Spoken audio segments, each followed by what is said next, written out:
Baik, izin karena waktu sudah 8.30, bisa kami mulai saja untuk kegiatan pagi hari ini. Assalamualaikum warahmatullahi wabarakatuh. Selamat pagi, salam sejahtera bagi kita semua. Yang terhormat Kepala Biro Organisasi dan Sumber Daya Manusia, Badan Riset dan Inovasi Nasional, Ibu Ratih Retno Wulandari, SOS MSI, yang kami hormati Bapak Ibu Fasilitator, Panitia, dan Bapak Ibu peserta pelatihan dasar CPNS BRIN tahun 2025. Alhamdulillah hari ini kita dapat berkumpul kembali dalam rangkaian kegiatan pelatihan dasar CPNS tahun 2025 pada Rabu 6 Agustus 2025. Perkenalkan, saya Koni yang akan memandu kegiatan pada pagi hari ini. Baik, sebelum memulai kegiatan pada pagi hari ini, saya persilahkan kepada Bapak Alek Ibrahim untuk menyampaikan laporan pagi.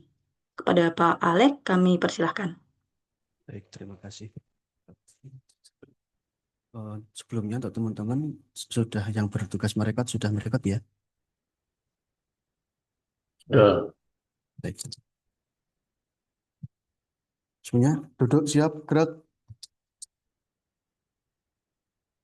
Lapor peserta pelatihan dasar CPNS golongan 3 BRIN angkatan 1 40 orang, angkatan 2 41 orang, angkatan 3 40 orang, jumlah 121 lengkap siap menerima materi.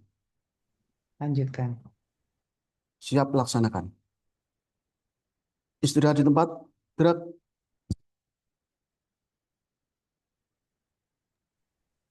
Baik, terima kasih pada Bapak Alek.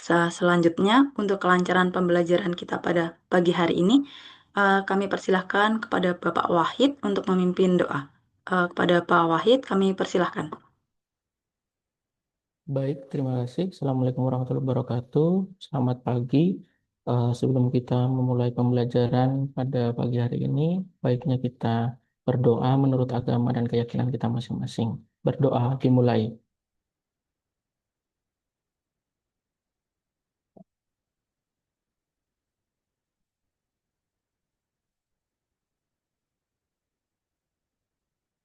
Berdoa selesai. Terima kasih. Baik, terima kasih Pak Wahid. Kemudian untuk membangkitkan semangat kebangsaan dan kecintaan kepada tanah air, marilah kita menyanyikan lagu kebangsaan Indonesia Raya. Kepada Bapak Ibu, dimohon untuk duduk siap. Terima kasih.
Baik, Bapak Ibu, kita akan memasuki materi pada pagi hari ini terkait dengan profesionalisme ASN yang akan disampaikan oleh Kepala Biro Organisasi dan Sumber Daya Manusia BRIN, Ibu Ratih Retno Wulandari, SHOS MSI, dan akan dimoderatori oleh Bapak Imam Widodo. Baik, langsung saja kami serahkan kepada Pak Imam. Baik, terima kasih Mbak Koni. Baik, Bapak Ibu. Assalamualaikum warahmatullahi wabarakatuh. Salam sejahtera bagi kita semua. Perkenalkan, saya Imam Widodo yang akan menjadi moderator pada pertemuan pagi hari ini ya. Yang terhormat Ibu Ratih Retno Wulandari serta hadirin sekalian yang saya banggakan. Puji syukur kita panjatkan kehadirat Tuhan Yang Maha Esa karena atas rahmat dan karunia-Nya kita dapat berkumpul di sini semua untuk mengikuti sesi materi profesionalisme ASN. Sebelumnya izinkan saya untuk memperkenalkan narasumber kita pada pagi hari ini. Beliau adalah Ibu Ratih Retno Wulandari atau yang akrab disapa Ibu Era. Beliau merupakan PNS dengan pangkat 4C Pembina Utama Muda yang saat ini menjabat sebagai Kepala Biro Organisasi dan Badan Riset, Sumber Daya Manusia, Badan Riset dan Inovasi Nasional. Hadirin yang berbahagia, mungkin untuk mempersingkat waktu langsung saja kepada Ibu Ratih Retno Wulandari untuk dapat menyampaikan materi terkait dengan profesionalisme ASN. Terima kasih, Mas Imam. Selamat pagi, rekan-rekan semua. Assalamualaikum warahmatullahi wabarakatuh.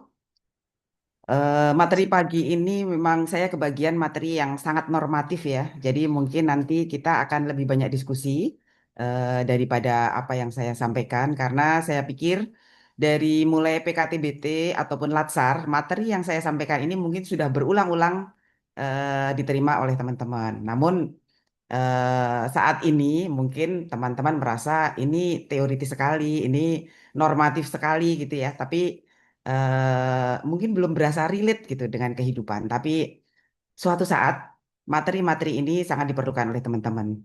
Oke, saya mungkin share screen dulu ya.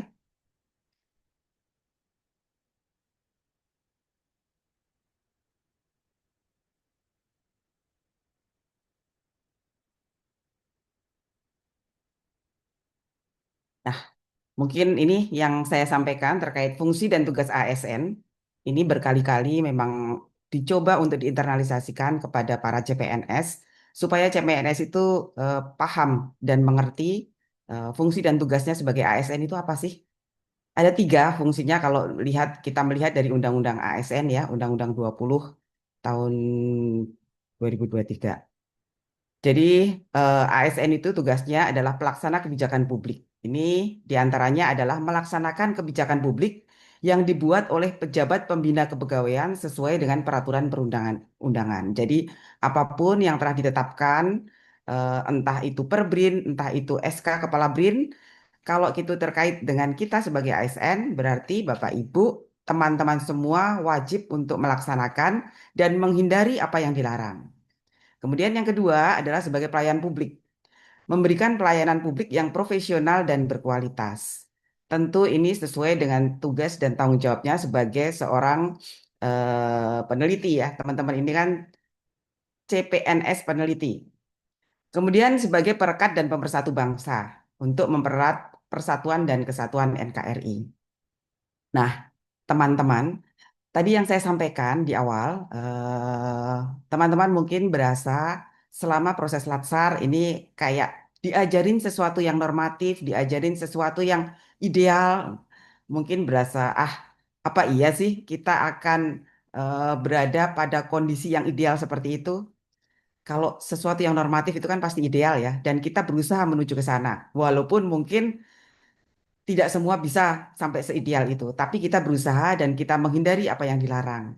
Di sini saya mengingatkan kembali, saya bercerita ya, kemarin pagi itu ada yang minta ketemu sama saya. Tiba-tiba dia bercerita, Bu, ternyata apa yang diajarkan waktu Latsar, yang waktu itu mungkin bagi saya tidak berasa relate gitu. Tapi ternyata dalam kehidupan saya saat ini, kebetulan yang bersangkutan itu saat ini sedang S3 LPDP di luar negeri ya. Ternyata saya mengalami itu dan apa yang sudah diajarkan sewaktu Latsar, untungnya saya teringat dan inilah yang akan saya lakukan, inilah yang menjadi keputusan saya setelah saya mengalami peristiwa itu. Ini satu orang yang Eh, ada dua orang ya, yang satu orang bicara begitu, yang satu orang kita tanya, apakah tahu konsekuensi ketika sudah melakukan hal seperti ini? Dia menjawab, nggak tahu, saya nggak tahu kalau ada konsekuensinya. Padahal sama-sama ya, ini sama-sama ikut latsar. Satu angkatan, yang satu paham, yang satu sama sekali tidak paham. Saya nggak tahu apakah dia benar-benar tidak paham, tidak mengerti, atau pura-pura tidak mengerti, atau tidak sadar. Tapi pada dasarnya, dua orang ini satu angkatan, sama-sama satu, materinya pun diajarkan orang yang sama. Tentunya seharusnya harapannya itu pemahamannya sama, tapi ternyata dua orang ini menerima pemahaman yang berbeda. Yang satu mungkin peduli, yang satu tidak peduli, dan akhirnya yang satu eh, kalau boleh dikatakan yang satu melanggar tanpa tahu konsekuensinya, dan yang satu menjadikan pelanggaran itu sebagai alasan dia untuk melaporkan gitu ya. Jadi ini juga pelajaran buat teman-teman. Saat ini mungkin dirasakan pelajaran-pelajaran yang diajarkan selama latsar itu sesuatu yang mungkin ini kok tidak terlalu berguna. Apa sih perilaku? Apa sih? Kita kan juga punya, kita sudah dibesarkan dengan budaya dan perilaku di dalam keluarga maupun kehidupan sehari-hari. Tapi sebagai ASN, teman-teman punya lagi yang namanya budaya organisasi.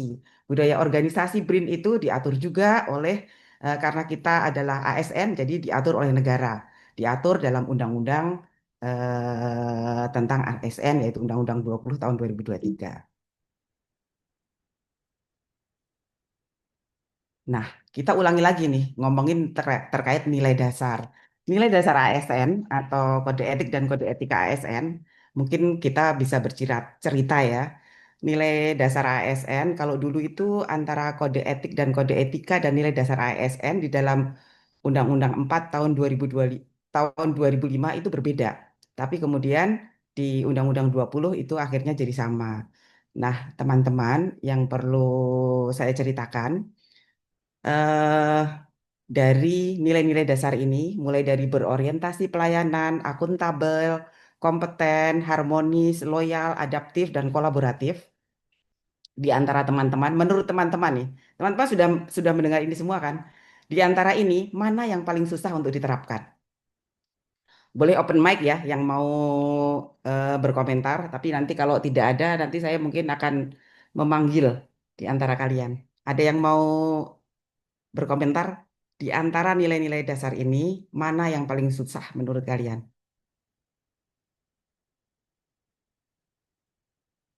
Kolaboratif gitu.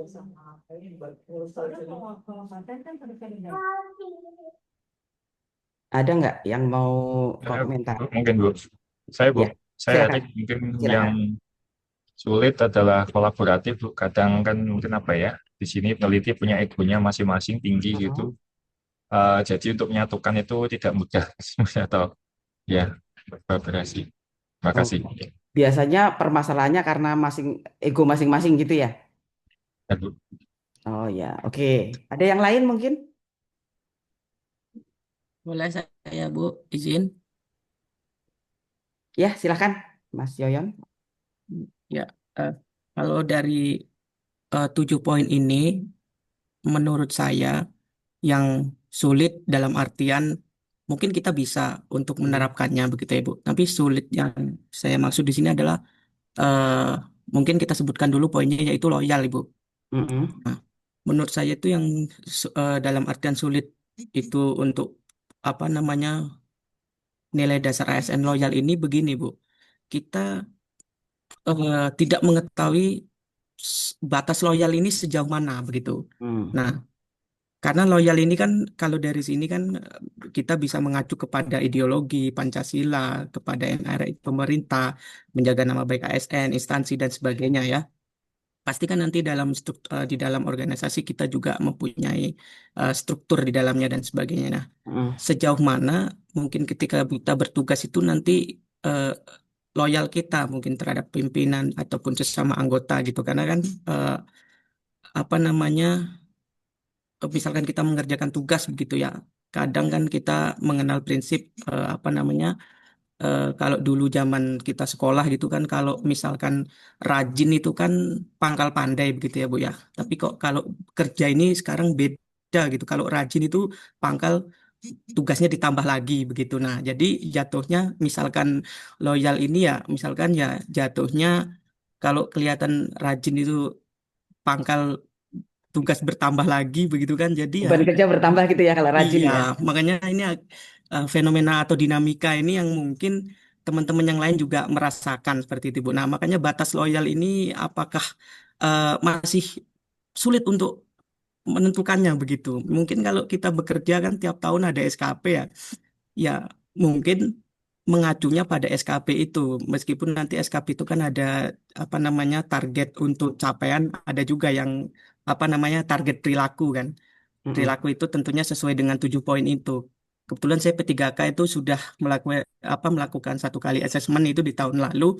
Memang Mm-mm. memang 7 poin ini ada penilaiannya juga begitu selain capaian. Nah, eh, apa namanya? Mungkin itu dari saya Bu. Kalau SKP mungkin kita Ya. jelas begitu kan targetnya dikasih target 5.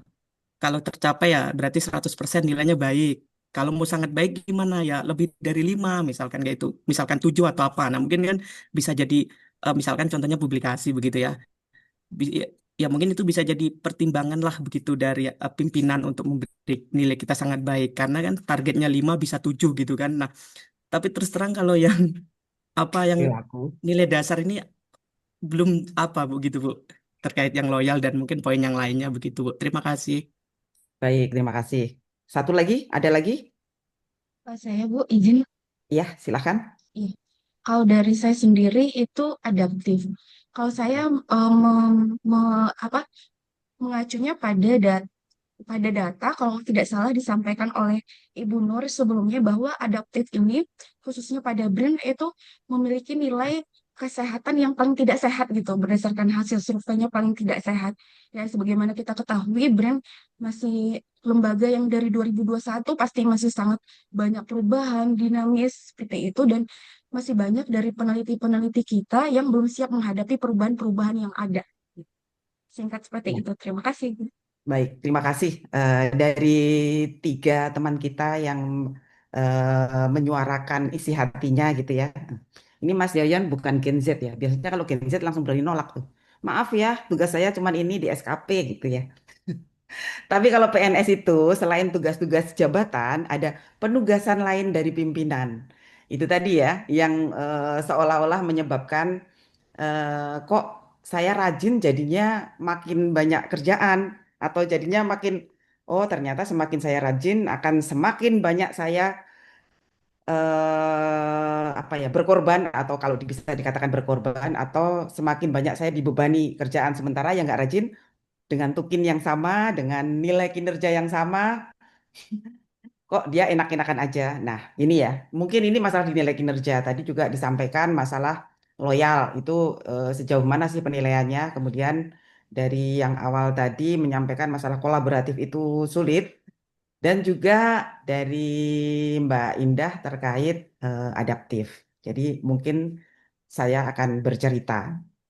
Ini pokoknya kita santai aja ya. Kita eh, saling bercerita permasalahan-permasalahan di kita masing-masing karena ini proses internalisasi berakhlak itu tidak mudah. Bahkan ketika saya bolak-balik bicara tentang internalisasi berakhlak, belum tentu saya lebih berakhlak dari teman-teman semua. Karena ini sebuah proses yang mungkin entah sampai kapan berakhirnya.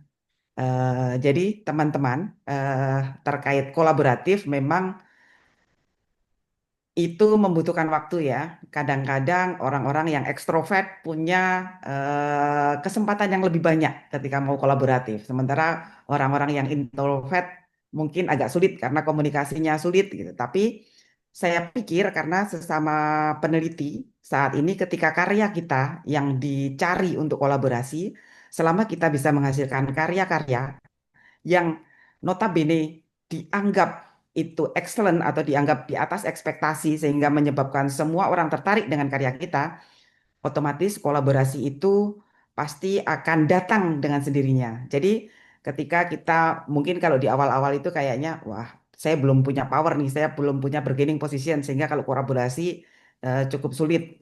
Tapi memang harus dicoba terus ya untuk kolaborasi. Kemudian kalau terkait loyalitas tadi dari Mas Yoyon yang sudah pengalaman P3K, dulu saya pun juga berpikir seperti itu ya. Ketika, nah saya itu termasuk angkatan di mana setelah sekian lama itu zero growth. Jadi angkatan di atas saya itu nggak ada ya. Mungkin di atas saya itu langsung buses gitu. Jadi ada kekosongan lama sehingga ada masa-masa ketika perubahan generasi yang menyebabkan ketika saya masuk itu cukup sulit beradaptasi. Waktu itu mungkin jadinya saya bercerita ya karena supaya teman-teman juga bisa relate kejadiannya. Mungkin ini kalau ketika Gen Z masuk ke dalam organisasi yang dipimpin oleh baby boomers itu kan pasti akan mengalami berbagai perbedaan yang cukup signifikan. Saya dulu juga mengalami itu. Ketika saya pakai celana panjang aja nggak boleh. Itu isu yang bagi kita kalau sekarang sudah tidak boro-boro ya jadi isu gitu. Dulu itu jadi isu. Makan di pinggir jalan saja saya dipanggil. Ya karena memang perbedaan budaya ya, perbedaan budaya yang ketika dulu waktu itu bilangnya perempuan kok makan di pinggir jalan. Ya memang warungnya itu semuanya ada di pinggir jalan ya, nggak ada yang di tengah jalan kan. Jadi ya memang warung di pinggir jalan, tapi itu hal-hal seperti itu aja dulu menjadi masalah. Dan sekarang mungkin juga menjadi masalah ketika mungkin teman-teman suka bikin VT di TikTok, suka bikin apa, padahal itu memang sudah keseharian kita, baik milenial maupun Gen Z gitu ya. Tapi bagi orang yang generasi yang lebih awal mungkin bicara ini ngapain sih, kebanyakan gaya atau kebanyakan apa dan sebagainya. Tapi itulah proses akulturasi generasi ya yang harus kita alami di setiap kesempatan. Nggak cuman di zamannya teman-teman, tapi juga di zaman saya. Nah, saat itu tidak banyak yang cukup kompeten untuk mengoperasikan komputer, tidak banyak yang cukup kompeten untuk menangani hal-hal dan multitasking juga. Sehingga saya yang notabene nggak ada temennya tadi, jadi saya yang harus ketiban sampur harus ngerjain semuanya karena memang yang lain nggak mungkin gitu. Waktu itu saya juga ngerasa, loh ini kok kalau yang SPPD mereka-mereka terus, saya cuma di ruangan terus ngerjain ngerjain kerjaan-kerjaan yang tidak perlu pergi. Cuman saya di situ akhirnya mencoba menenangkan diri saya, oh ini itu sebuah kesempatan saya belajar. Saya semakin banyak tahu ketika orang-orang hanya tahu, oh orang-orang hanya tahu SPPD, orang-orang hanya tahu hal-hal teknis, tapi saya tahu mulai dari perencanaan, mulai dari ketika nyusun program, dari keuangan, sampai apapun, ibaratnya saya ambil semua kesempatan itu. Karena itu adalah challenge bagi saya dan juga kesempatan bagi saya untuk mengembangkan kompetensi. Dan itu berguna ketika ketika nanti seiring berjalannya waktu ya, dunia ini kan berubah ya, kompetensi pun yang diperlukan juga cepat sekali perubahannya. Pasti yang dicari adalah orang yang kompetensinya itu lebih banyak daripada yang lain. Dan ketika saya punya pengalaman di dalam keuangan, punya pengalaman untuk merencanakan program, punya pengalaman semakin punya banyak pengalaman dan semakin punya banyak kompetensi, itulah yang mungkin membawa saya sampai di sini. Jadi kesempatan-kesempatan itu anggap saja bahwa tugas-tugas itu anggap saja bahwa itu adalah bukan beban, bukan sebuah beban ya, tapi sebuah kesempatan teman-teman untuk belajar dan juga kesempatan untuk mempunyai tambahan pengalaman. Tapi juga cukup berani ketika menolak sesuatu yang memang mungkin jadi menjadi beban dan mengurangi waktu untuk melaksanakan tugas utama. Itu mencoba juga speak up ya, jangan terus ya udahlah itu juga enggak. Dulu masa saya ya, kalau sekarang kan mungkin teman-teman sudah agak lumayan bisa lah untuk speak up, nggak nggak seperti waktu saya dulu. Kalau waktu saya dulu kan mau speak up juga udah susah gitu ya. Tapi kalau sekarang saya rasa pimpinan-pimpinan lebih terbuka, apalagi sosok kepala BRIN ini sangat terbuka ya, saking terbukanya dan bebasnya itu biasanya juga bisa langsung ke beliau gitu. Kemudian terkait adaptif, kita kita masuk ke adaptif ya. Ke adaptif ini Teman-teman ketika masuk sudah dengan Undang-Undang 20. Ketika kita masuk itu undang-undangnya sudah yang lama, kemudian di 2005 muncul Undang-Undang 5, Undang-Undang 4 tahun 2025. Undang-Undang 4 tahun 2025 itu PP-nya aja belum selesai dibikin. Yang namanya PP tentang tugas belajar, ini teman-teman kan sudah tidak mengalami tugas belajar ya. Kalau yang mengalami tugas belajar, kita itu masih menggunakan SK Menteri Pertama tahun 61. Belum ada perubahan sampai sekarang. Karena apa? Karena PP terkait tugas belajar harusnya turunan dari Undang-Undang 5 tahun Undang-Undang 4 tahun 2025 itu tidak pernah keluar sampai sekarang. Ketika PP saja belum keluar, tiba-tiba undang-undang itu berubah. Sudah jadi Undang-Undang 20. Nggak tahu lagi ini kita ya. Apakah Undang-Undang 20 ini mau berjalan berapa lama? Tiba-tiba nanti ada undang-undang lagi. Inilah adaptasi. Kita itu beradaptasi sebagai ASN ya. eh, Dan juga masyarakat Indonesia. Adaptasinya cukup kuat ya. Karena setiap 5 tahun ada perubahan prioritas nasional. Setiap 5 tahun ketika presiden ganti, ada lagi perubahan perubahan kebijakan-kebijakan yang notabene kadang sangat berorientasi ke riset, kadang sangat tidak berorientasi ke riset, tapi itulah tantangan. Adaptasi memang tidak mudah dan tadi yang disampaikan Mbak Indah berdasarkan survei indeks berakhlak ya, itu memang adaptasi kita cukup sulit karena memang perubahan kita yang terus-menerus.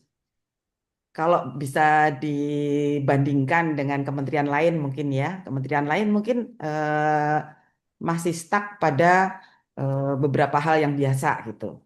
Tapi kita itu perubahannya sudah yang terus-menerus nggak pernah berhenti. Bahkan sampai kadang-kadang, ya Allah apalagi ini gitu ya. Tapi memang itu dunia memang seperti itu. Jangankan BRIN gitu loh. Kita mengikuti teman-teman masuk dengan adanya Undang-Undang 20, dengan adanya turunan, begitu juga dengan Permen PAN 1 tahun 2023, kita bicara tentang profesionalisme peneliti ya. Dulu peneliti itu kita bangun sebuah konsep jabatan fungsional yang cukup berbeda dengan jabatan fungsional yang lain. Kita itu membangun bahwa peneliti itu bisa naik jabatan secara cepat.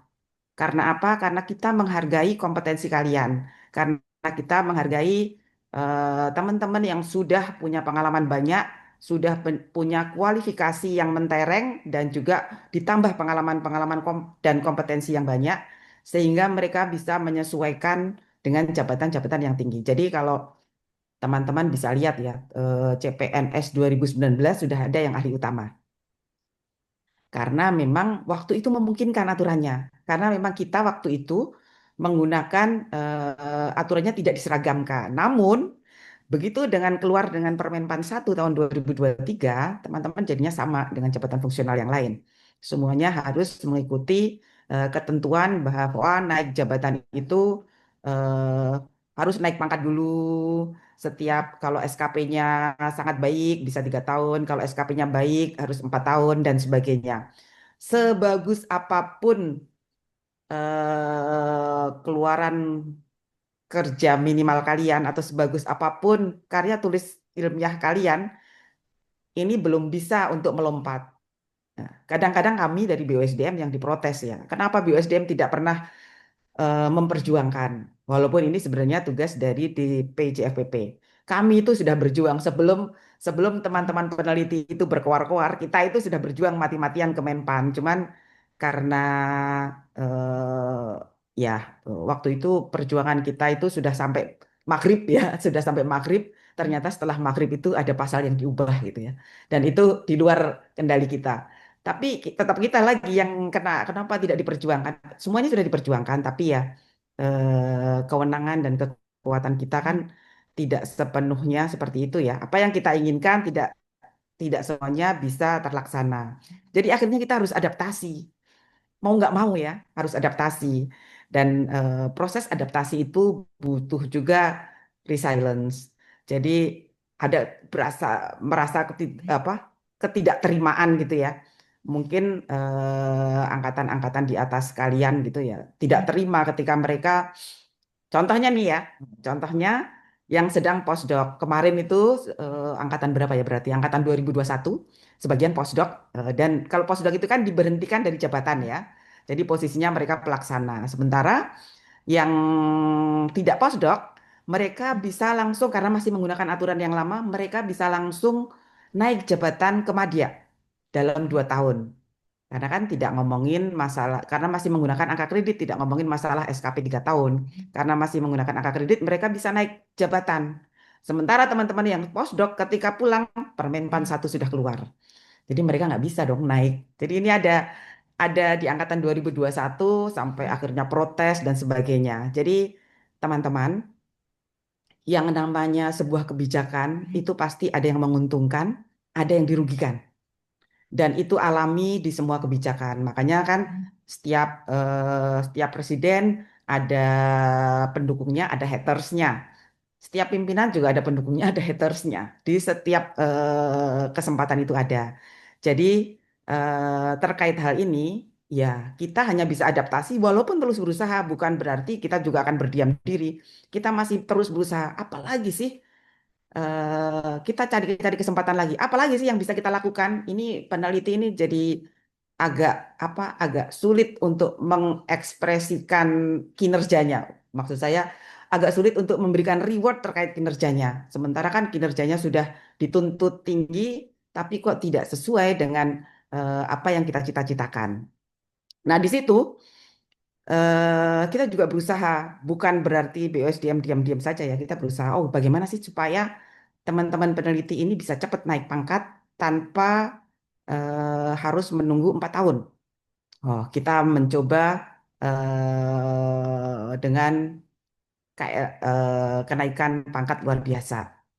Tapi ya ternyata ada batas-batasnya lagi kenaikan pangkat luar biasa itu. Kenaikan pangkat luar biasa tidak mungkin diberikan dengan segitu banyak orang. Mereka pasti akan menelusur dan teman-teman nanti ya, kalau ada yang mau kenaikan pangkat luar biasa, syaratnya adalah sudah harus menghasilkan sesuatu atau inovasi yang berdampak minimal 1 tahun. Jadi itu bisa dengan kenaikan pangkat luar biasa.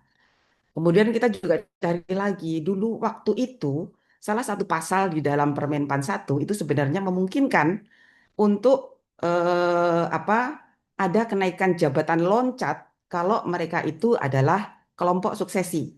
Jadi misalnya teman-teman itu masuk dalam kelompok suksesi dan memang sudah dirancang, sudah diberikan banyak tugas-tugas, tadi Mas Yoyon diberikan banyak tugas-tugas. Biasanya yang diberikan banyak tugas-tugas itu memang sudah dirancang. Oh, saya pun juga begitu ya. Kalau ada tim saya yang dirasakan dia dikasih tugas mampu, kasih tugas lagi mampu, kasih tugas lagi mampu, tidak pernah apa mengeluh dan sebagainya. Bagi saya dia adalah talent, dia adalah calon suksesi saya. Jadi saya harus memberikan beban lebih banyak dan memberikan ruang lingkup beban yang lebih luas supaya dia bisa lebih memahami semuanya sehingga nanti ketika saatnya tiba dia sudah lebih siap untuk memahami semua persoalan. Itu salah satu cerita ya mengapa internalisasi terkait nilai-nilai berakhlak ini perlu dilakukan mulai dari adaptasi terhadap berbagai hal dan sebagainya. Kemudian tadi bicara tentang loyal ya, batasannya loyal itu seperti apa? Sebenarnya kalau saluran komunikasi itu kan kita ada ya, ada atasan, ada juga sebenarnya kesempatan, ada PPID, ada juga whistleblower. Jadi setiap permasalahan teman-teman itu bisa sampaikan. Kalau misalnya melihat ada ketidakadilan atau melihat ada ketidakberesan, ketidakbenaran atau apa ya, korupsi, kolusi, nepotisme dan sebagainya itu bisa melalui saluran whistleblower. Dan kita itu insya Allah ya, bagi saya berkomitmen dalam hal ini terkait menjaga integritas di BRIN itu BOSDM dan Inspektorat itu cukup kuat sehingga pegawai itu merasa punya harapan untuk menegakkan keadilan. Beberapa kali saya sampai ada tuh yang sampai ngejar saya ketika saya di mana saya di Surabaya dikejar. Hanya karena apa? Karena mereka sudah merasa kalau cuman di unit itu nggak akan di blow up ya. Ada kasus-kasus gitu nggak akan di blow up, pasti akan ditutupin dan sebagainya. Tapi kalau sudah sampai di BUSDM atau di inspektorat, pasti akan berakhir dalam suatu pengadilan, ibaratnya gitu ya. Jadi akan ada keadilan di sana. Jadi tadi terkait loyalitas, teman-teman juga harus tahu ada garis-garis tegas terkait loyalitas ini. Kan tadi bicara tentang Pancasila, NKRI. Tapi kalau alhamdulillahnya kalau Kepala BRIN itu termasuk seorang yang terbuka ya untuk dikritik walaupun belum tentu kritiknya diterima, tapi terbuka, nggak marah gitu loh. Tapi ya belum tentu diterima. Tapi ini cukup berbeda dengan kementerian. Kalau teman-teman itu di kementerian memberikan kritik terbuka itu pasti akan masuk hukdis atau pasti akan tanpa hukdis tiba-tiba dipindahkan kemana gitu ya. Tapi kalau di BRIN tidak. Sebenarnya teman-teman silahkan membuat kritik, tapi kalau itu kritik di dalam, sampaikan di dalam. Misalnya ya ada permasalahan terkait penggunaan lab, sampaikan kritik itu di dalam dengan bukti-bukti dan juga eh, apa ya, dan juga solusi, rekomendasi solusi yang mungkin bisa berguna buat pimpinan. Tapi hal itu jangan kemudian malah diungkap di luar. Di awal 2022-2023, di saat penyatuan BRIN, proses indeks berakhlak kita itu nilainya cukup rendah ya. Ya nilainya cukup sih, tapi kami merasakan cukup rendah karena apa? Karena saya itu banyak melakukan hukuman disiplin atau sidang majelis etika karena tadi masalah loyalitas. Karena sudah menjelek-jelekkan instansi melalui medsos, melalui website, dan itu secara terbuka ya. Jadi kalau memang mau mengkritik terkait instansi, mau mengkritik terkait proses bisnis di instansi kita dan sebagainya, silahkan aja. Itu bagus karena kita kan memang harus terbuka ya terhadap kritik karena kritik itu tidak melulu untuk menjelekan, tapi memang lebih banyak untuk membangun. Cuma selain kritik memang kita harus memberikan rekomendasi untuk solusi itu seperti apa. Sampaikan boleh secara bertahap melalui atasan, melalui ini. Tapi kalau memang melalui atasan juga agak sulit, Pak Kepala kan juga membuka lebar-lebar ya terkait hal ini. Jadi bisa mengemail Pak Kepala dan sebagainya. Atau juga seringkali disampaikan melalui PPID. Mungkin itu dulu diskusi terkait nilai. Nah, sekarang saya mau tanya nih. Saya cari nih teman-teman yang awal-awal Gen Z nih. Mas Alvin Muhammad Safiro? Iya, Bu. Ya. Mas Alvin mungkin bisa diceritakan mengapa memilih BRIN untuk menjadi PNS di BRIN? Eh, Terima kasih Bu atas waktunya. Mungkin saya bercerita karena saya eh, ingin membangun Indonesia dalam bidang riset. Hmm. Mungkin Jadi itu memang aja. sudah suka riset. Iya, Bu. Kebetulan ya. Oh ya, oke. Mas Alvin, sekarang saya panggil lagi. Saya cari-cari yang Gen Z nih.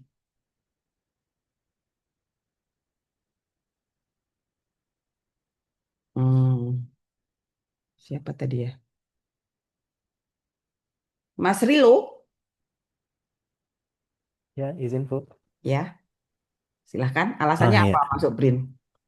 kalau boleh jujur sih Bu. Ya, jujur aja. Nggak usah. Oh, saya pengen BRIN. Tadi kan kalau Ya, siapa Mas Alvin kan bilang memang suka riset gitu ya. Mas Rilo ya. karena nggak diterima tempat lain atau gimana? Karena tempat yang dituju kok masih belum ada bukaan gitu Bu. Oh gitu. Oke, Ya, oke, nggak apa-apa. Ya memang kenyataannya kan begitu ya. Oke, ya. sekarang Mbak Dwi Tami. Ya, Ibu. Ya, alasannya apa masuk BRIN? Kalau saya mungkin sama seperti Mas Alvin ya, saya juga suka dengan riset. Terus untuk di Indonesia mungkin yang bisa memfasilitasi di BRIN gitu. Oke. Jadi memang nggak pengen di tempat lain gitu? Eh, Kalau opsi kedua mungkin dosen, tapi saya kurang berminat untuk menjadi dosen. Jadi Oh saya ya, lebih kalau milih. pegawai di BRIN sih sambil dosen bisa, tapi kalau dosen Oh sambil gitu. pegawai di BRIN nggak bisa, Oh iya. ya kan? Iya Ibu. Lebih enak, lebih lebih apa ya?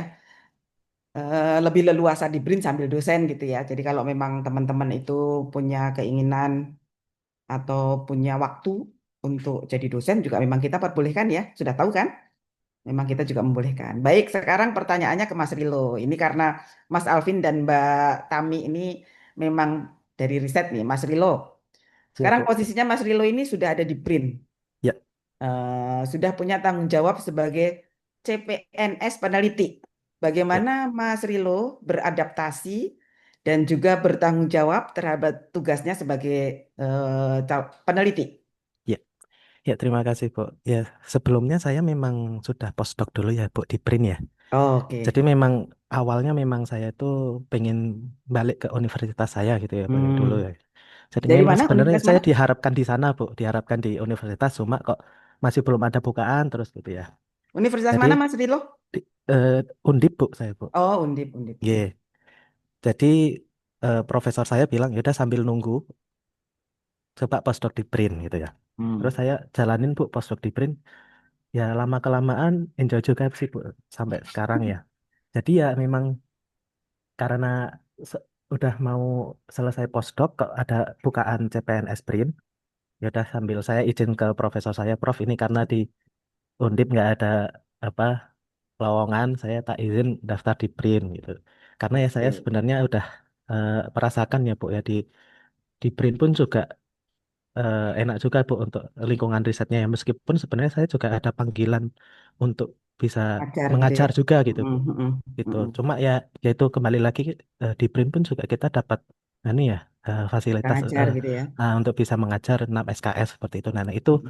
kedepannya kalau misalnya insya Allah udah C-nya udah hilang gitu, nanti bisa Oh ya, ya. bisa mengabdi melalui itu, Bu, Ya. ngajarnya seperti Ini itu. ada satu lagi nih yang perlu beradaptasi Mas Rilo. Oh ya, Berarti kan penghasilannya berubah nih. Ini betul kan sekali, harus Bu. adaptasi lagi nih. Dari postdoc turun separuh gitu, Bu. Ya, ya. Ini banyak Gitu. nih pasti teman-teman banyak nih ya yang mungkin ketika jadi CPNS itu otomatis apalagi 80% ya Betul, betul. pasti butuh adaptasi. Nah, coba kalau Mas Rilo bisa berbagi sama teman-teman cara adaptasinya gimana tuh? Ya, eh kalau dari saya sih alhamdulillah sebelumnya sudah sempat merasakan postdocnya ya, Bu, ya. Ya. Jadi alhamdulillah masih bisa saving-saving lah gitu ya, Bu, untuk anu. Tapi insya Allah sih kalau kita manage dengan baik itu ya menurut saya sih kalau kebutuhan saya sebagai masih umur 20 masih di bawah 30 itu kebutuhannya masih belum terlalu banyak gitu, Bu. Ya meskipun sebenarnya udah ada persiapan buat nabung buat sekolah anak gitu, tapi ya Heeh. insya Allah nanti ada gitu, Bu. Selain itu juga sebenarnya kita di BRIN kan juga ada kebijakan yang apa ya, kesempatan untuk WFH seperti itu ya. Mm-mm. Jadi kita bisa manfaatkan itu, Bu, kayak saya misalnya mau buat eh, wirausaha gitu di rumah gitu, Mm-mm. Bu. Mm-mm. Seperti itu. Ya. Ya, ya, bagus Ya, nih Mas Rilo nih. Jadi teman-teman mungkin ada yang berbagi ya. Ini mungkin dari yang P3K atau dari yang diaspora mau berbagi cara adaptasinya gimana ketika di BRIN dengan gaji CPNS. Ini ada yang tanya ya, Mas Alan, kenapa CPNS itu 80%? Itu memang sudah ada di undang-undang karena memang masih C ya. Jadi probation, masa probation itu masih 80%. Baik, mungkin ada yang mau sharing dari teman lain yang mencoba beradaptasi karena beradaptasi ini tidak semuanya mulus ya. Ada juga teman kita angkatan 2023 ternyata yang adaptasinya gagal gitu. Tapi bagi kami tidak akan menjudge orang ketika memang sudah sulit beradaptasi, ya sudah pilihannya kalau memang mau keluar ya dipersilahkan kita pun tidak akan menyulitkan gitu ya. Mungkin ada teman-teman yang mau berbagi supaya bisa menjadi inspirasi yang lain. Nah, Mas Janu silahkan. Izin menyampaikan Bu, saya dulunya P3K di BRIN. Terus kemudian sebelum PNS itu juga coba hitung-hitungan itu kira-kira nanti kalau CPNS turunnya segini gitu. Jadi sebelum melakukan proses adaptasi harus dulu apa kalkulasinya harus tepat dulu. Ya. Dan saya eh, sebelum SK CPNS-nya ini turun, saya sudah memposisikan diri sebagai CPNS secara penghasilan 1,5 tahun sebelumnya, Bu, seperti anjuran Benar-benar dari direncanakan ya. Kementerian Ketenagakerjaan apa ya, Bu ya ini. Kalau kita mau keluar minimal kita harus adaptasi 1,5 tahun lebih dulu biar dapurnya nggak gelimpang gitu, Bu, kalau Oh budget iya, jalan. iya, iya, Ya, Bu. bagus, bagus. Berarti persiapannya apa sudah dirinci ya persiapannya dan dipersiapkan secara mental maupun kebiasaan ya. Nah, ya memang teman-teman adaptasi itu cukup sulit entah itu sisi dari banyak sisi ya karena adaptasi ini dari banyak sisi dan ibaratnya kalau saya bandingkan kalian dengan yang angkatan 2019 itu kan atau 2021 lah ya 2021 itu privilege-nya ada yang hilang gitu ya beberapa privilege hilang walaupun kita tidak tahu loh ke depannya. Jadi kalau saya sih selalu positif saja. Oh, mungkin nanti ada kesempatan lagi. Mungkin nanti ada cara lagi. Bagaimana caranya supaya kita bisa memberikan apresiasi, reward yang setimpal gitu ya untuk teman-teman semua. Kita itu nggak diem, kok. Kita akan terus berusaha. Baik, saya mungkin mau balik lagi ke PPT ya. Tadi ini nilai-nilai dasar ini teman-teman pasti akan bicara lebih banyak dan juga internalisasi lebih banyak saat melakukan aktualisasi. Tapi pada dasarnya kalau aktualisasi itu hanya bicara tentang dokumen, tapi saya pikir teman-teman sebenarnya sudah banyak relate terkait nilai-nilai ini di dalam kehidupan sehari-hari sebagai seorang CPNS BRIN. Nah, sekarang saya mau bicara tentang peneliti ya, karena teman-teman semua peneliti, jadi saya langsung bicara tentang profesionalisme peneliti.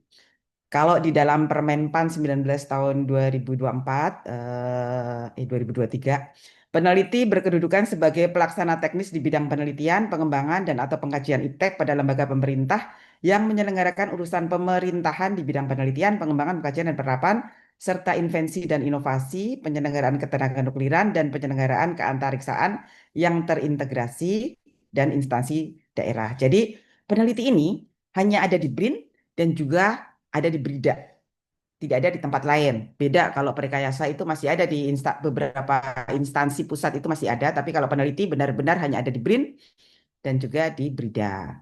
Kemudian tugas jabatan fungsional peneliti itu melakukan penelitian, pengembangan, dan atau pengkajian ilmu pengetahuan dan teknologi untuk menghasilkan invensi dan inovasi, sama aja ya. Dan ruang lingkupnya teman-teman sudah tahu tentang HKM. Jadi ruang lingkup kegiatan seorang peneliti itu ada di HKM.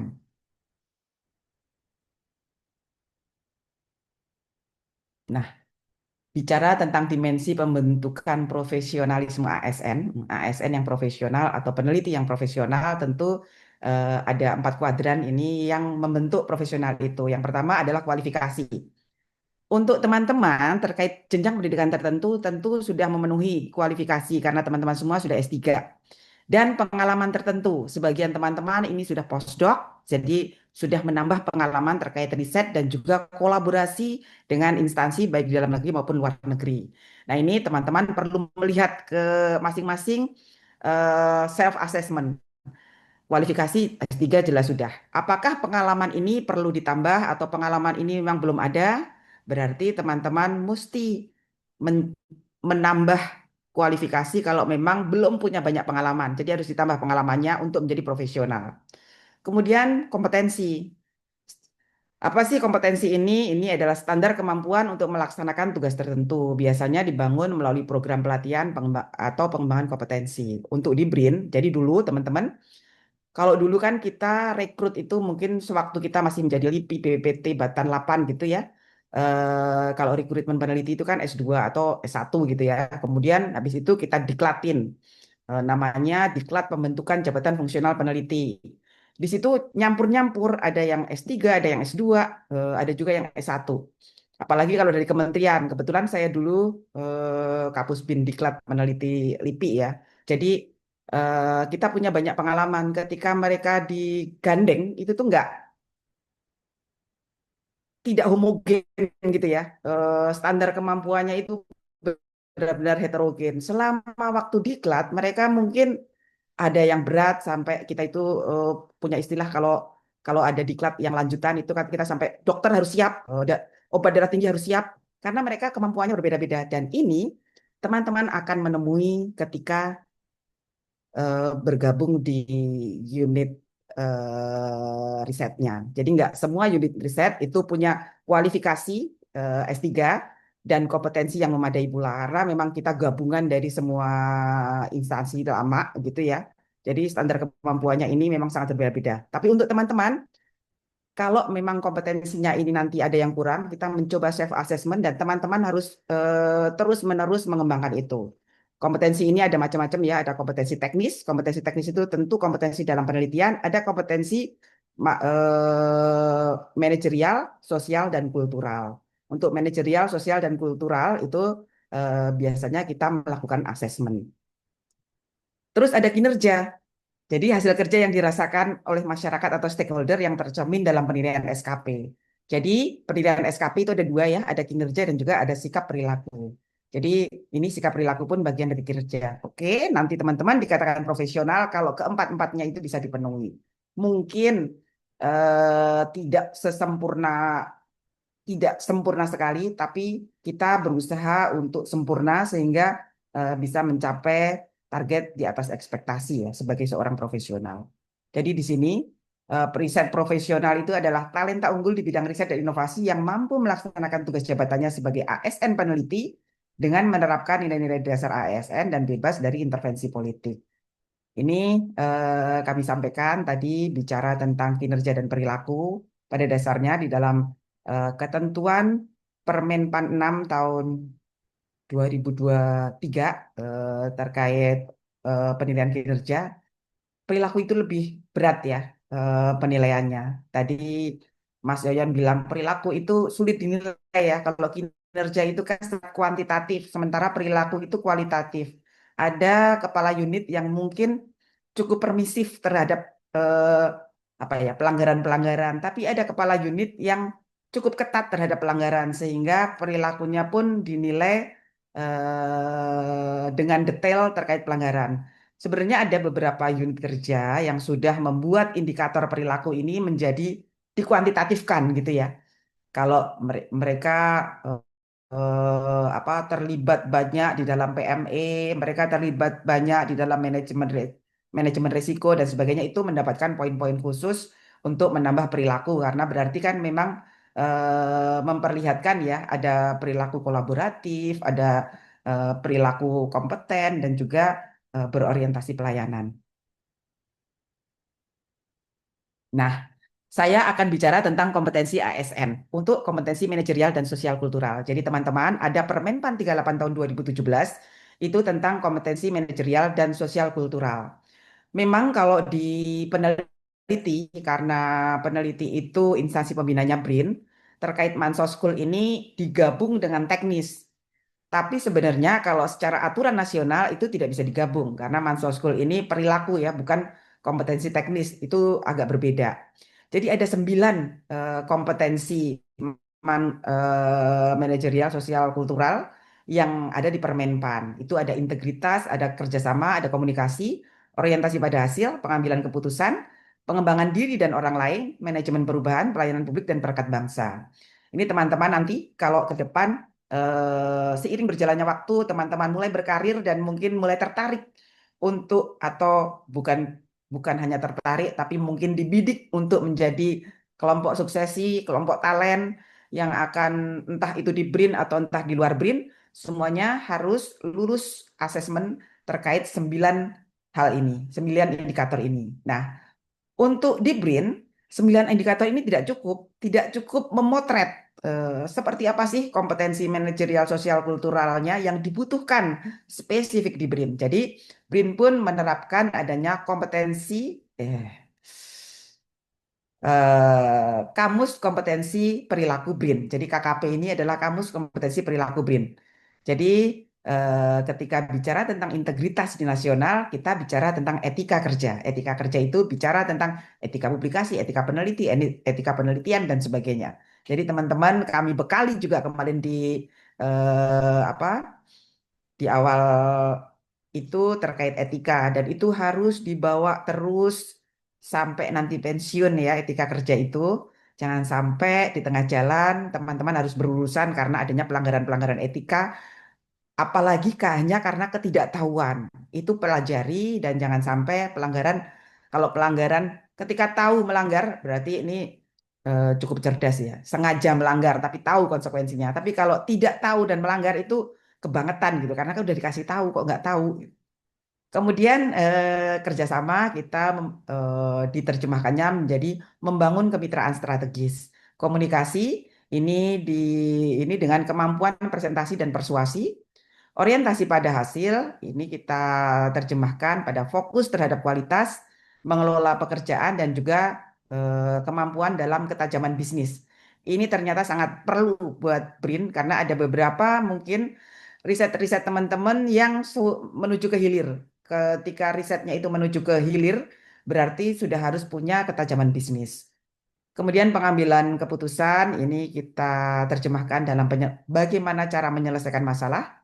Pengembangan diri dan orang lain, ini pengembangan SDM dan juga bimbingan dan pendampingan. Karena level kalian udah S3 ya, agak sulit untuk pengembangan dibimbing oleh orang lain. Tapi kalian ya yang sudah mungkin mampu membimbing dan melakukan pendampingan. Kemudian manajemen perubahan, ini adalah bagaimana mengelola perubahan dan juga bagaimana untuk melakukan inovasi. Pelayanan publik ini berorientasi pada pemangku kepentingan dan perangkat bangsa ada pengelola keberagaman. Jadi nanti teman-teman kalau yang angkatan 2024 itu sudah mengikuti tes potensi ini, sehingga kita juga sudah punya datanya dan teman-teman juga sudah bisa melihat eh, apa ya, indikator apa saja yang masih perlu ditingkatkan, indikator apa saja yang memang sudah bagus gitu, sehingga teman-teman bisa memperbaikinya, meningkatkan kompetensinya supaya bisa memenuhi kompetensi. Jadi kalau tes ini nanti ada hasilnya itu optimal, memenuhi kompetensi, belum memenuhi kompetensi atau kurang memenuhi kompetensi. Dan ini ya, pengembangan kompetensi itu menurut Undang-Undang 20 itu sudah tidak lagi menjadi beban dari instansi, tapi sudah menjadi tugas setiap pegawai. Jadi BRIN tidak ada lagi, makanya di BRIN itu tidak ada lagi pelatihan-pelatihan karena memang kayak teman-teman yang sudah S3 kayak gitu ya, kita itu juga sulit mencari apa fasilitator-fasilitator atau widya iswara yang bisa mengajar melebihi kompetensi kalian. Tapi kalau ini adalah hal terkait manajerial sosial kultural dan hal-hal terkait nilai-nilai dasar itu berbeda lagi ya karena memang kompetensi kalian tidak di situ. Kemudian, nah ini yang lain-lain ini hal-hal yang untuk membangun profesional ya. Ini nanti bisa dibaca, saya tidak akan menyampaikan di sini. Tapi mungkin sebelum waktu berakhir kita bisa diskusi lagi ya. Ada yang Mas Alan ini ada yang bertanya silakan. Terima kasih Bu eh, atas paparannya. Saya mau elaborasi sedikit yang tadi ada Ibu sebut dan pertanyaan pertama itu soal kompetensi dan apa uji kompetensi yang Ibu sebut tadi. Em, Kalau peneliti S3 dengan kualifikasi tertinggi, punya pengalaman riset bertahun-tahun, punya publikasi banyak dan sudah postdoc, sudah visiting dan ada banyak ya, maksudnya kalau kita lihat CV-nya. Dan itu saya rasa kawan-kawan ini sebagian sudah di dalam pada posisi itu. Kira-kira yang mengakses siapa ya, Bu? Maksudnya misalnya saya, Mm-mm. em, yang ahli di bidang saya itu di seluruh dunia nggak banyak. Gitu. Jadi kalau apakah BRIN terbuka dengan asesmen atau asesor dari luar, eksternal? Misalnya kalau mau naik jabatan profesor, yang menguji itu adalah ya ahli di bidang saya yang itu orangnya belum tentu di BRIN dan mungkin ya di luar pastinya gitu misalnya. Oh bisa, bisa. Apakah itu mungkin? Karena itu kan terkait dengan wawasan BRIN supaya dia juga jadi lembaga yang punya pengakuan global sebenarnya gitu. Itu yang dalam pikiran saya uh, uh, karena saya sedikit tadi melihat bahwa ada tarikan nasional dan tarikan global. Misalnya soal tanggung jawab yang tadi saya lihat sepanjang presentasi Ibu itu kan soal pelayanan kepada bangsa, kepada negara. Tapi kan kalau ilmu itu dia juga mengabdi kepada kemanusiaan, kepada nilai-nilai universal misalnya gitu. Nah, itu sekaligus menyulitkan misalnya kalau harus memilih soal loyalitas misalnya. Apakah kita harus loyal kepada nilai-nilai universal, nilai-nilai kemanusiaan atau loyal kepada atasan dan lembaga yang dalam banyak hal, dalam banyak contoh misalnya bertentangan dengan kepentingan pribadi, kepentingan profesionalitas misalnya. Soalnya saya diingatkan juga soal misalnya ada yang numpang untuk masuk dalam publikasi. Ya, Nah, itu kita loyalitasnya batasnya seperti apa gitu. Ini ini kan wilayah yang abu-abu dan yang bisa diperdebatkan. Jadi pengukuran yang kuantifikasi kompetensi perilaku itu kan menurut saya sulit sekali. Saya murni peneliti kualitatif. Jadi agak sulit untuk mengkuantifikasi perilaku orang dan menghitung dengan skor yang tepat, yang presisi. Nah, itu pertanyaan saya, Bu. Bagaimana itu BRIN ingin mengukur itu semua gitu. ya, Soal kolaborasi juga misalnya. Ya, nilai yang sulit. Misalnya saya di bidang humanities menafsir karya-karya sastra itu agak sulit, Bu. Kalau misalnya Ibu minta saya, yuk kita nulis bareng yuk 3, 4, 5 orang, 10 orang.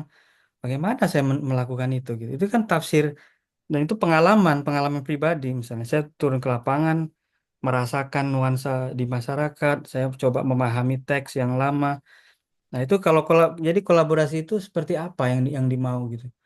Menulis bersama 10 orang itu buat saya itu hal yang mendekati mustahil misalnya gitu. Karena paling banyak dua misalnya. Saya sama rekan satu lagi. Tapi kalau harus itu karena model sains bisa, karena objek yang dibahas itu bisa dipinggirkan dari pengalaman personal misalnya. Di model sains bisa, di lab ini diuji di sana sini lalu digabung. Kalau untuk peneliti humanities itu sulit sekali karena itu sangat tafsirnya ada aspek personal yang sulit dipisah dan itu kami sebut positionality-nya susah untuk ya itu harus transparan tapi tidak boleh diklaim sebagai satu yang objektif.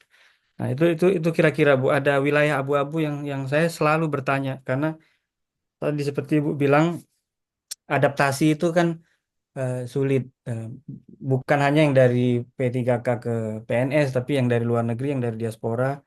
Nah, itu untuk adjustment dengan situasi di BRIN itu saya rasa sulit juga.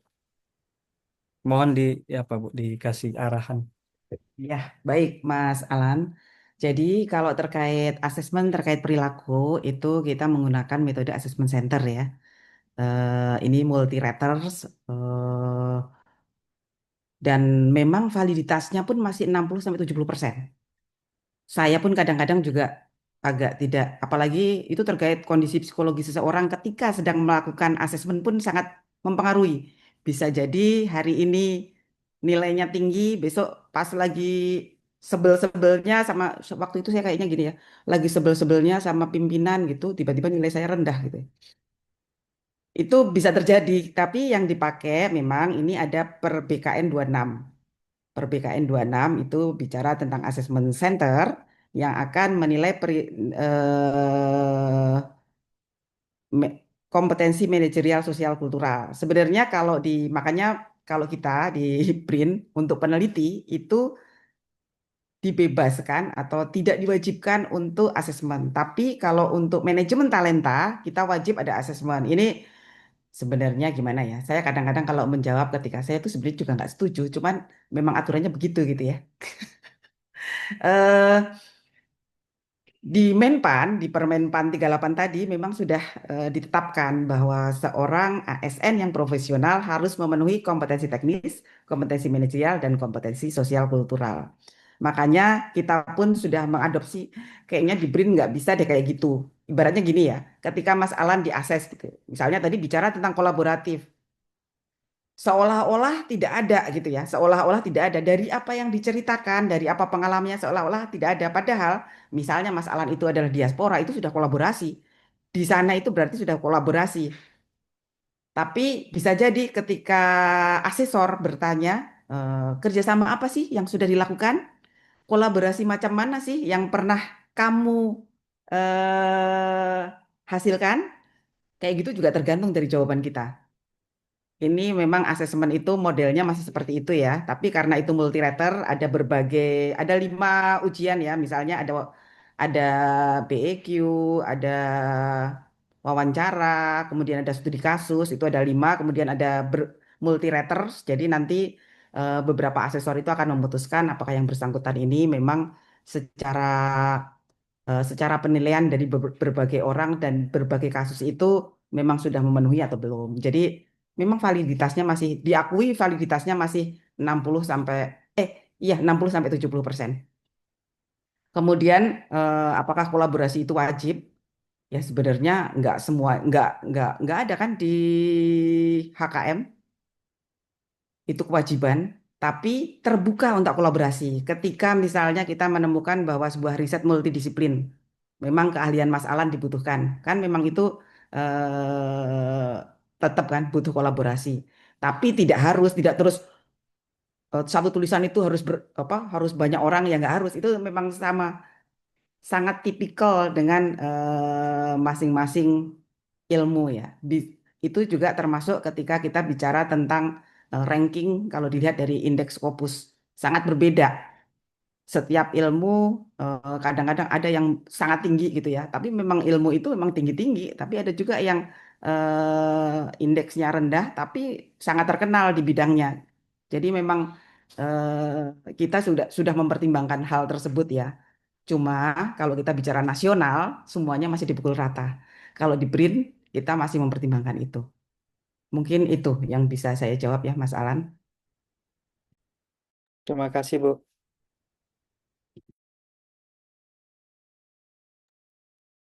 Baik, Mas Imam ya. Ya, baik Bu. Ya, sepertinya saya sudah melebihi waktu ya. Eh, Sampai dengan pukul 10 ya Bu, jika dimulai di pukul 8.30 maka sampai dengan pukul 10 karena Oh 2 iya, JP ya Bu. Ya. iya. Tapi kereta saya jam Oh, 10.30. baik, baik Bu. Ya. Ya, baik. Terima kasih banyak Bu Era. Berarti untuk sesi diskusi kita cukupkan ya Bu, karena sudah banyak Banyak diskusi ya di sepanjang diskusinya. sesi ya Bu. Ya, ya. Ya, baik. Baik. Mungkin, mungkin saya bicara sebentar ya. Oh ya, silakan Bu Era. Ya, baik teman-teman, mungkin tidak banyak waktu ya buat kita diskusi, tapi sebenarnya kami terbuka untuk diskusi. Cuman teman-teman juga terbuka ya ketika mau bertanya. Jangan sampai kasus kayak kemarin CPNS 2024. Sebenarnya kita terbuka untuk diskusi, tapi karena masing-masing sudah membuat barrier seolah-olah kami tidak memperjuangkan, seolah-olah kami ngikutin aturan. Sebenarnya kami itu pengen memperjuangkan lebih reward-reward untuk para peneliti. Cuma kami terbentur dengan aturan-aturan. Kalau kalian tahu bagaimana kami berjuang, bagaimana kami apa ya, menepis anggapan-anggapan para misalnya ya di Setnek di BKN, mereka itu mempertanyakan mengapa sih orang di BRIN banyak banget yang utama. Kalian harus tahu bahwa di kementerian lain yang utama itu paling hitungan jari ahli utama. Di BRIN 1.340. Itu yang bisa saya sampaikan, tapi pada intinya tidak ada kami dari BUSDM juga berusaha profesional untuk memberikan fasilitas terhadap teman-teman untuk memberikan reward bagi teman-teman yang sudah profesional sehingga nanti seorang peneliti yang profesional dapat reward dan privilege yang sepadan dan itu akan kami usahakan walaupun memang benturan-benturan kebijakan nasional masih menghambat kita ya tapi insya Allah kita bisa bersama-sama mewujudkan apa ya kedudukan atau kedudukan peneliti yang setidaknya sama seperti dulu, bisa punya privilege naik jabatan yang lebih cepat dan sebagainya. Mungkin itu saja dari saya. Terima kasih. Wassalamualaikum warahmatullahi wabarakatuh. Waalaikumsalam warahmatullahi wabarakatuh. Assalamualaikum. Terima Ya. kasih Bu. Baik, terima kasih banyak Bu Era atas paparan materi yang sangat inspiratif ya dan mencerahkan bagi kita semua dan juga atas waktu dan ilmu yang dibagikan pada kita semua ya pada hari ini. Terima kasih juga kepada seluruh peserta Latsar CPNS atas partisipasi aktifnya. Semoga materi profesionalisme ASN ini yang telah disampaikan oleh Bu Era pada hari ini menjadi bekal berharga dalam meningkatkan kinerja dan integritas kita sebagai ASN di BRIN. Baik, mungkin itu saja dari saya sebagai moderator. Saya serahkan selanjutnya kepada Mbak Koni selaku MC. Terima kasih Bu Era. Baik, baik. Terima kasih kepada Bu Era dan Pak Imam atas materi dan waktunya. Kemudian kami persilakan untuk melanjutkan aktivitas berikutnya. Terima kasih Bu Era dan Pak Imam. Kemudian kepada Bapak Ibu peserta, kami persilahkan untuk istirahat dahulu. Materi di kelas nanti masing-masing akan dilaksanakan pada pukul 10. Baik, terima kasih. Saya tutup. Wassalamualaikum warahmatullahi wabarakatuh. Waalaikumsalam. Maju Mbak ya. Yang di kelasnya juga maju ya? Maju ya? Oh nggak diberitahu. Iya, Jam jadi Ketua. jam 10. 10. Iya, maju jadi jam 10 ya di 10. kelas masing-masingnya.